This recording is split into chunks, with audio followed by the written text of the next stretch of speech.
వాక్య ధ్యానంలోకి వెళ్తున్నప్పుడు మీరే మాకు తోడుగా ఉండమని, మీ పరిశుద్ధాత్మను మాకు తోడుగా ఉంచి ప్రభు యేసయ్య మీరే మాతో అందరితో మాట్లాడమని ప్రభు ఆ మాటలు మా హృదయంలో ఫలింపచేయమని ప్రాధాన్యపడుతూ యేసుక్రీస్తు నామములో అడిగి వేడుకొనుచున్నాము తండ్రి. ఆమేన్.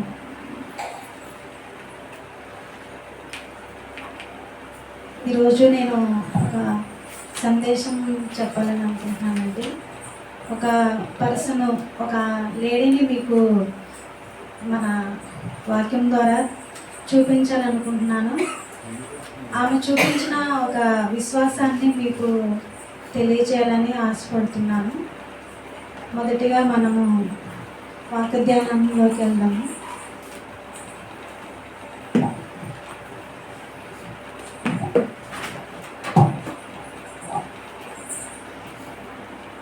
బైబిల్లోని మనం మార్కు సువార్త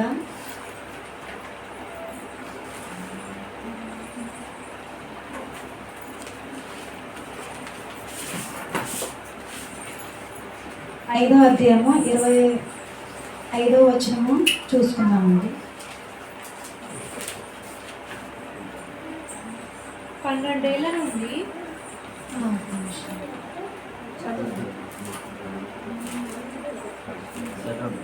12 ఏళ్ల నుండి రక్తస్రావ రోగము కలిగిన ఒక స్త్రీ ఉండెను. 12 ఏళ్ల నుండి రక్తస్రావం కలిగిన ఒక స్త్రీ ఉండెను. ఆమె అనేక వైద్యుల చేత ఎన్నో తిప్పలు పడి తనకు కలిగినదంతయు వ్యయము చేసుకొని ఎంత మాత్రమును ప్రయోజనము లేక మరింత సంకటపడెను. ఆమె యేసును గూర్చి విని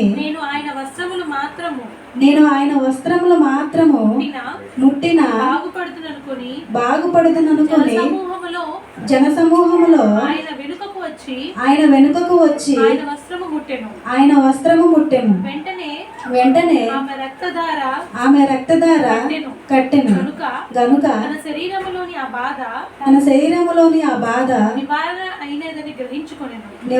అయినదని గ్రహించుకొనెను. వెంటనే యేసు తనలో నుండి ప్రభావము బయలువెళ్ళినని తనలో తాను గ్రహించి జనసమూహం వైపు తిరిగి నా వస్త్రములు ముట్టిన దెవరని అడుగగా ఆయన శిష్యులు జనసమూహము నీ మీద పడుచుండుట చూచుచున్నావే, నన్ను ముట్టిన వాడెవడని అడుగుచున్నావా అనిరి. ఆ కార్యము చేసిన ఆమెను కనుగొనని ఆయన చుట్టూ చూచెను. అప్పుడు ఆ స్త్రీ తనకు జరిగినది ఎరిగి భయపడి వణుకుచూ వచ్చి ఆయన ఎదుట సాగిలపడి తన సంగతి అంతయు ఆయనతో చెప్పెను. అందుకాయన కుమారి నీ విశ్వాసము నిన్ను స్వస్థపరిచెను, సమాధానము గలదానవై పొమ్ము, నీ బాధ నివారణ అయి నీకు స్వస్థత కలుగును గాక అని ఆమెతో చెప్పాను. చాలండి. ఈ వాక్యం మనం చూసినప్పుడు ఆవిడ ఎన్నో సంవత్సరాల నుంచి 12 ఏళ్ల నుంచి రక్తస్రావం కలిగి చాలా బాధపడుతుందండి. వైద్యుల దగ్గరికి వెళ్ళి ఎన్నో తిప్పలు పడి ఎంతో మనీ ఖర్చు చేసుకొని నిజంగా ఆ ప్రాబ్లం ఉన్న వాళ్ళకి చాలా తెలుస్తుంది. మా పిన్ని వాళ్ళ అమ్మాయికి కూడా సేమ్ ఇదే ప్రాబ్లం ఉందండి. ఆ అమ్మాయిని నేను రియల్గా ఫేస్ చేశాను అనమాట. ఆ అమ్మాయి అసలు ఎన్నో హాస్పిటల్ తిరిగారు. వాళ్ళు సేమ్ ఎలాగైతే చేశారో వాళ్ళు కూడా సేమ్ అలాగే తిరిగి ఎన్నో హాస్పిటల్ తిరిగినా కానీ ఆ ప్రాబ్లం సొల్యూషన్ అసలు చాలా కాలం వరకు కూడా ఆ అమ్మాయికి జరగలేదు. కొన్ని సందర్భాల్లో వాళ్ళ ఇంటికి వెళ్ళి నేను మామూలు కలిసినప్పుడు ఆ అమ్మాయిని చూసినప్పుడు చాలా ఆ ప్రాబ్లం అంటే చాలా వరకు లేడీస్ అసలు మామూలుగా డల్గా వాళ్ళ దగ్గర బ్లడ్ లేక వైట్గా పాలిపోయినట్టు ఏదో రకంగా అయిపోతారనమాట. అదేగాక అమ్మాయి వేసుకున్న ట్యాబ్లెట్లు చూపిస్తే ఒక గుప్పెట్లో ఇట్లా పెట్టుకొని ఇవన్నీ నేను వేసుకోవాలని చూపించింది. మనం ఒక ట్యాబ్లెట్ 2 ట్యాబ్లెట్లు వేసుకోవడానికే ఏదన్నా ప్రాబ్లం జలుబు జ్వరాలు ఇలా వచ్చినప్పుడు కొంతమంది ట్యాబ్లెట్ కూడా వేసుకోరు, ఇష్టం ఉండదు. అలాగా ఒక గుప్పెట్లో ట్యాబ్లెట్స్ అన్నీ కూడా రోజుకి అన్ని వేసుకోవాలంట. అన్ని వేసుకున్నా కానీ ప్రాబ్లం సొల్యూషన్ లేదు. అలాంటి పరిస్థితులు ఫేస్ చేసే వాళ్ళు చాలామంది ఉంటారు. ఆ అదేవిధంగా ఎవడు కూడా ఇలా ఆ ప్రాబ్లంతోనే ఎవడు ఎన్నో 12 ఏళ్ళ నుంచి ఆ బాధను అనుభవిస్తూ ఎంతో మంది దగ్గర తిరిగి తనకున్న డబ్బంతా ఖర్చు పెట్టుకొని ఎంత మాత్రం ప్రయోజనం లేక ఆవిడ ఎంతగానో కృంగిపోవచ్చున్నది. అలాంటి సందర్భంలో ఈమె యేసుని గురించి విని ఆయన వస్త్రములు మాత్రం ముట్టినా బాగుపడదని అనుకొని ఎంత గొప్ప విశ్వాసం అండి. ఆయన దగ్గరకు కూడా వెళ్ళలేదు, మాట్లాడటానికి అవకాశం లేదు. ఎంతోమంది జనసమూహం అంటే చాలా వేల మంది ఉన్నారు. అంత వేల మందిలోనే ఆవిడ అంటే దగ్గరికి వెళ్ళి ప్రాబ్లం చెప్పుకునే అవకాశం అయితే ఆమెకు ఉండదని ఆమె గ్రహించుకుంది. మెయిన్ ఏంటంటే అంతమంది జనంలో దేవుని దగ్గరికి వెళ్ళి తన సమస్య చెప్పుకునే అవకాశం లేదు. కానీ ఎలాగైనా దేవుని దగ్గర నుంచి స్వస్థత పొందాలనే ఒక నమ్మకం అయితే ఆమెకుంది. ఆ సందర్భాన్ని బట్టి ఆవిడ ఏమనుకుందంటే దేవుని యొక్క వస్త్రములు మాత్రం ముట్టినా బాగుపడదని అనుకొని, అంటే ఒక వస్త్రాన్ని అంటే దేవుని దగ్గర నుంచి ఎంతో విశ్వాసంతో, ఎంత విశ్వాసం ఉంటే ఒక వస్త్రాన్ని ముట్టితే బాగుపడతానన్నది అంత నమ్మకం కలిగిద్దండి. మనం ఎన్నోసార్లు ప్రేయర్ చేసుకుంటాం, లేకపోతే ఇంకెన్నెన్నో పాస్టర్ గారితో కానీ అందరితోని దగ్గరుండి ప్రేయర్ చేయించుకొని చాలా ఉపవాసాలు ఉండి అన్నీ కూడా చేసి కూడా ప్రేయర్ చేసుకున్న కొన్ని సందర్భాల్లో మనకు కొన్ని నెరవేరకపోవచ్చు. కానీ ఆవిడ ఎలా ఆలోచించింది, దేవుని యొక్క వస్త్రం ముట్టినా నేను బాగుపడతాను, నా సమస్య పోతుంది అని అంత గొప్ప విశ్వాసము ఆమె కనపరిచింది అనమాట. అందువల్ల అంత విశ్వాసం కనపరిచింది కాబట్టి ఆవిడ అన్ని సంవత్సరాల నుంచి బాధపడుతున్న సమస్య అనేది తొలగిపోయింది. అంటే దేవుడు కూడా ఆయన కూడా తెలుసు అక్కడ దేవుడు ఏం మాట్లాడారంటే, ఆయన ఒకసారి చూడండి, కుమారి నీ విశ్వాసం కాదు 30వ వచనం చూడండి. వెంటనే యేసు తనలో నుండి ప్రభావం బయలు వెళ్ళినని తనలో తాను గ్రహించి జనసమూహం వైపు తిరిగి నా వస్త్రములు ముట్టిన వారెవరని అడుగగా ఆయన శిష్యులు జనసమూహం నీ మీద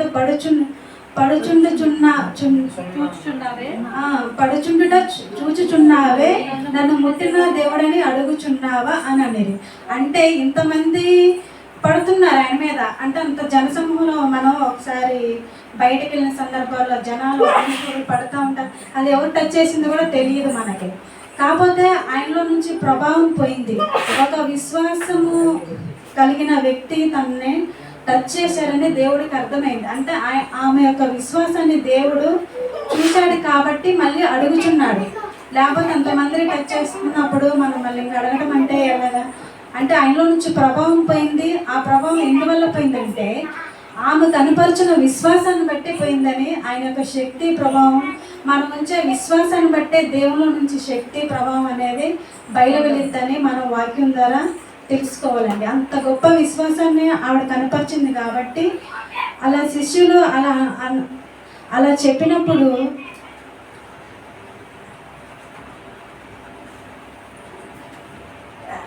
ఆమె కనపరిచిన విశ్వాసాన్ని దేవుడు చూశాడు కాబట్టి ఆమెని ఏమన్నాడు, కుమారి నీ విశ్వాసము నిన్ను స్వస్థపరిచెను, సమాధానము గలదానవే పొమ్ము, నీ బాధ నివారణ అయి నీకు స్వస్థత కలిగినా కానీ ఆమెతో చెప్పాను. అంటే విశ్వాసము దేవుడు చూశాడనమాట. వాళ్ళు ఏమనుకుంటున్నారు, శిష్యులు మామూలుగా ఇంతమంది పడుచున్నారు, మళ్ళీ ఇంకా పడుచున్నారు, ఎవరు నన్ను టచ్ చేస్తున్నారని అడుగుచున్నావేంటని అనిరనమాట శిష్యులు. అయితే ఆయన ఆమెను గ్రహించాడనమాట. ఆమె టచ్ చేయడం అనేది అంత విశ్వాసంతోనే. అక్కడ మనం చూడాల్సింది ఏంటంటే ఆమె కనపరిచిన విశ్వాసం అనమాట. మనం కూడా మనకి ఎన్నో సమస్యలు వస్తూ ఉంటాయి, ఎన్నో బయటికి అంటే మన రియల్ లైఫ్లో ఎన్నో సమస్యలు వస్తూనే ఉంటాయి.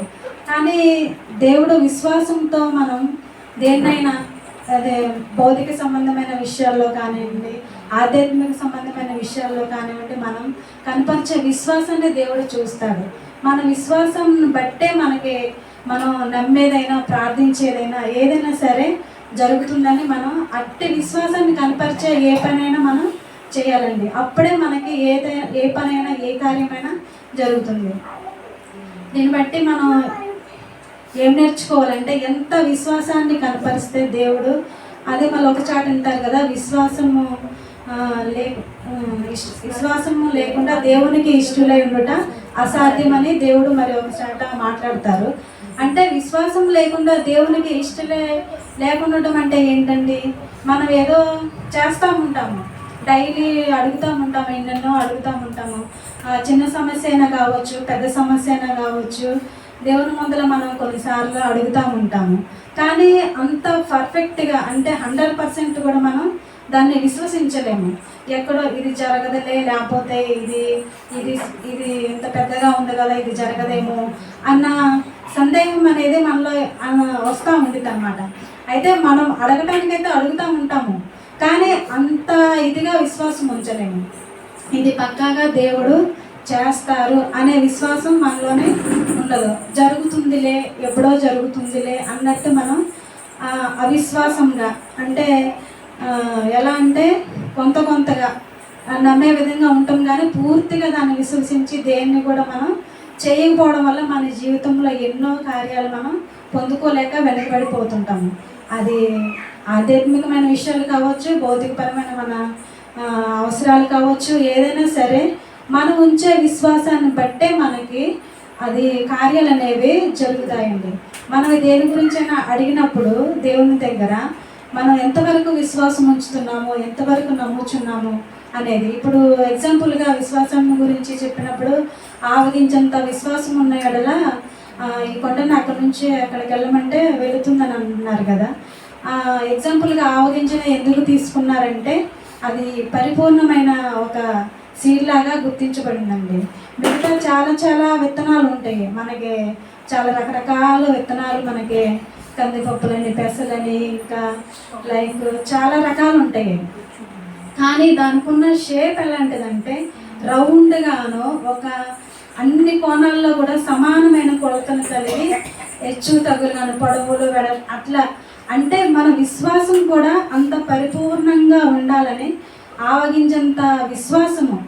అంటే ఆవగింజను చిన్నదైనా కానీ ఎందుకు తీసుకున్నారంటే అక్కడ ఆవగింజ అనేది పరిపూర్ణంగా ఉంది.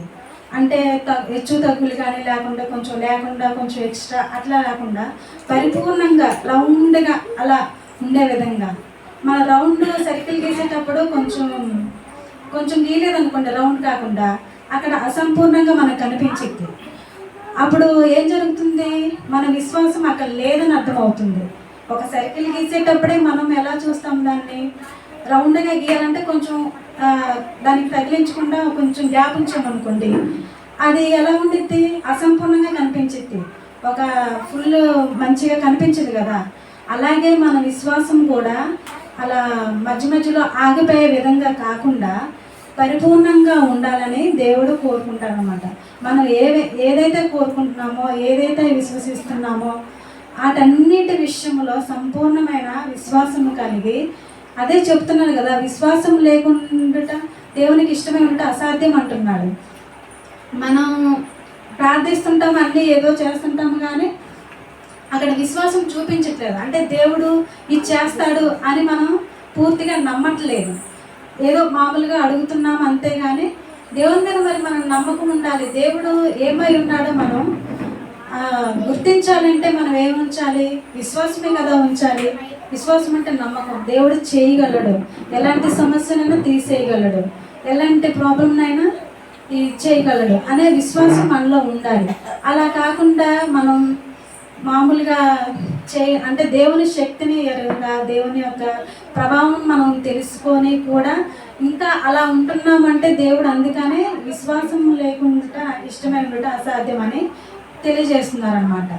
అందుకని మనం మన జీవితంలోనే ఎలాంటి సమస్యలున్నా ఏదైనా సరే మనం దేవుని ముందుకి వెళ్ళినప్పుడు, దేవునితో అడిగేటప్పుడు ప్రతి దాన్ని కూడా మనం ఏదైతే అడుగుతున్నామో, మన సమస్య ఏంటో లేకపోతే ఇంకా ఏదైనా సరే, ఏదైనప్పటికీ కూడా దేవుని దగ్గరికి అడిగినప్పుడు విశ్వాసంతో, నమ్మకంతో దేవుడు ఇది కంపల్సరీగా చేస్తారు, ఇది నేను నమ్ముచున్నాను, రూఢిగా నమ్ముచున్నాను అనే విశ్వాసాన్ని ఏ విషయంలోనైనా కావచ్చండి. భౌతిక సంబంధమైన పిల్లల విషయంలో కావచ్చు, మన కుటుంబ పరిస్థితులు, ఆర్థిక పరిస్థితులు, లేకపోతే ఇంకా ఏదేమైనప్పటికీ కూడా విశ్వాసంతో మనం అడిగే ప్రతిదీ కూడా దేవుడు మనం ఎంత విశ్వాసాన్ని కనపరుస్తున్నాం అనే దాన్ని బట్టే దేవుని శక్తి ప్రభావం అనేది విడుదల అవుతుంది అని అప్పుడే దేవుడు పూనుకుంటాడు. మన విశ్వాసాన్ని బట్టే దేవుడు ఏ కార్యాన్ని చేస్తాడు తప్పితే మన విశ్వాసం లేకుండా కార్యాలు జరగాలంటే ఏది కూడా జరగదండి.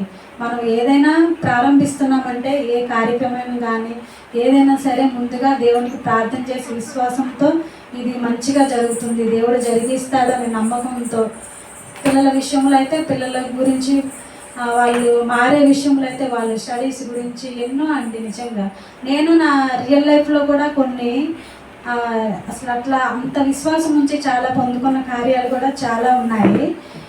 ఫర్ ఎగ్జాంపుల్ ఒకటి చెప్తానండి. అది నా టీటీసీ సీట్ అనమాట. అది నాకు ఫస్ట్ టీటీసీ రాసినప్పుడు సీటు నాకు గుంటూరు డిస్టిక్ వినుకొండ అనే మండలంలో వచ్చింది. అది అంత దూరం లాంగ్ వెళ్ళడానికి నాకు చాలా అంటే మా అమ్మ వాళ్ళు కూడా వద్దన్నారు, చాలా లాంగ్ అయిపోయింది స్టడీ అంత దూరం అని వద్దని వాళ్ళు ఇంట్రెస్ట్ చూపించట్లేదు అనమాట. నేను కూడా అంత లాంగ్ వెళ్ళి ఎప్పుడు అమ్మ నాన్న దగ్గరలో ఉండి చదువులే కానీ దూరం ఎప్పుడు వెళ్ళలేదు. వాళ్ళేమో ఇక చదువు కూడా వద్దనేసి అన్నట్టు అంటున్నారు. కానీ నేను చదువుని వదిలిపెట్టాలనుకోలేదు.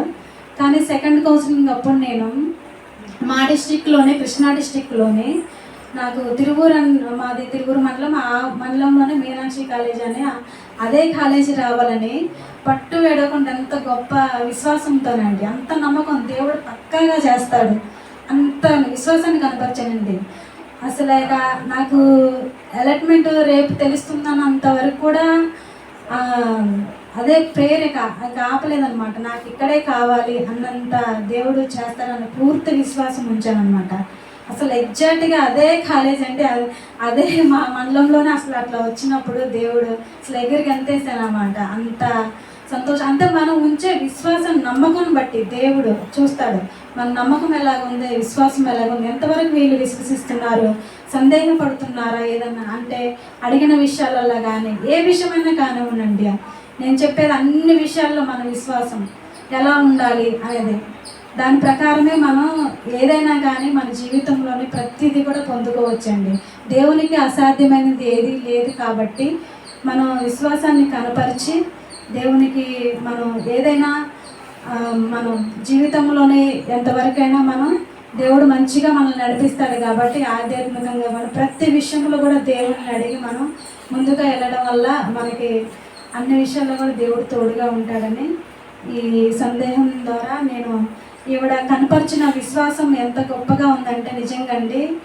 అసలు చాలా తన వస్త్రపు మాత్రం ముట్టినా బాగుపరుస్తానని అలా అనుకుందంటే ఆవిడ ఎంత గొప్ప విశ్వాసం కనపరిచిందంటే నిజంగా ఆ విశ్వాసమే ఆమెను స్వస్థపరిచింది. దేవుడు కూడా అదే చెప్పాడండి, కుమారి నీ విశ్వాసం నేను స్వస్థపరచను, సమాధానము గలదానవే పొమ్ము, నీ బాధ నివారణ అయి నీకు స్వస్థత కలుగునుగాక అన్నాడు.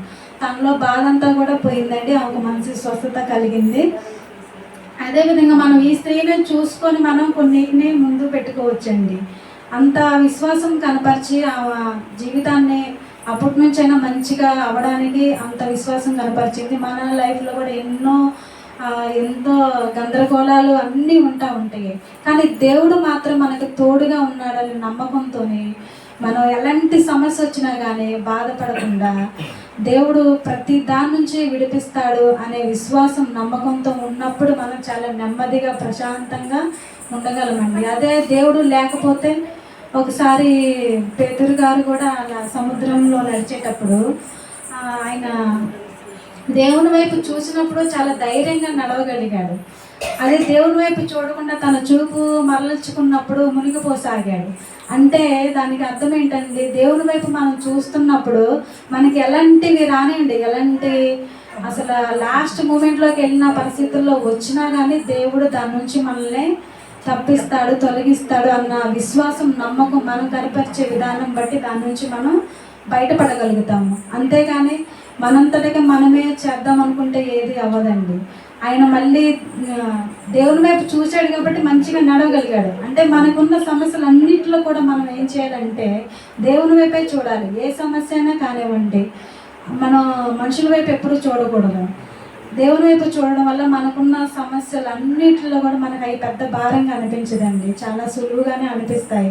ఎందుకంటే దేవుడు ఉన్నాడు, ఆయన చేస్తాడు అంటే అదొక భరోసా. ఏదైనా సరే అదొక గొప్ప ఆదరణ.